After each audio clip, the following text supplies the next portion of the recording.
សួស្តីកូនទាំងអស់គ្នាជួបជាមួយលោកគ្រូនៅមេរៀនទី7ការប្រើព័ត៌មានផ្ទាល់ខ្លួនការនិយាយចូលអានអត្ថបទខាងក្រោមរួចឆ្លើយនឹងសំណួរ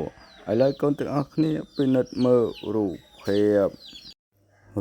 នេះគឺចង់និយាយអំពីព័ត៌មានផ្ទាល់ខ្លួនប្រាប់គ្នាទៅវិញទៅមកអញ្ចឹងដើម្បីកុំឲ្យខាតពេលយូរកូនទាំងអស់គ្នាចុច Subscribe ចុចសញ្ញាកណ្ដឹងដើម្បីទទួលបានមេរៀនថ្មីពីលោកគ្រូតោះអញ្ចឹងកូនទាំងអស់គ្នាមកធ្វើការសន្ទនានៅអត្ថបទរបស់យើងជាមួយលោកគ្រូសុភាព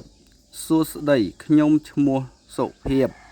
ខ្ញុំមានអាយុ9ឆ្នាំខ្ញុំរៀននៅថ្នាក់ទី3កនៃសាលាបឋមសិក្សាសម្ដេចព្រះរាជអគ្គមហេសីណាវីសួស្តីសុភាពនាងខ្ញុំឈ្មោះណាវីខ្ញុំមានអាយុ9ឆ្នាំដែរខ្ញុំរៀនថ្នាក់ទី3ខនៃសាលាបឋមសិក្សាវិហារហ្លួងតើឯងមានទីលំនៅនៅឯណាសុភាពបាទខ្ញុំរស់នៅភូមិវាំងចាស់ឃុំវាំងចាស់ស្រុកឧត្តុង្គខេត្តកំពង់ស្ពឺឪពុកខ្ញុំឈ្មោះបានសូនិងម្ដាយឈ្មោះហ៊ុនសុផិនចុះឯងវិញមានអាស័យដ្ឋាននៅ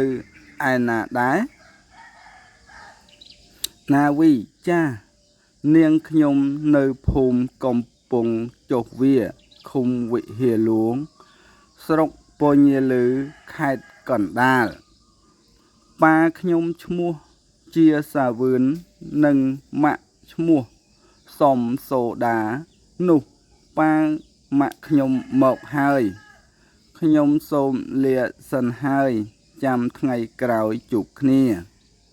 សុភាពបាទសូមអញ្ជើញដោយសុខសប្បាយថ្ងៃក្រោយជួបគ្នាបាទក្រោយពីកូនបានអានអត្ថបទជាមួយលោកគ្រូមកកូនអានដោយខ្លួនឯងឲ្យបានច្រើនដងច្រើនសារដើម្បីស្ទាត់ជំនាញក្នុងការអានហើយកូនកុំភ្លេចចុច Subscribe ចុចសញ្ញាកណ្ដឹងដើម្បីទទួលបានមេរៀនថ្មីពីលោកគ្រូ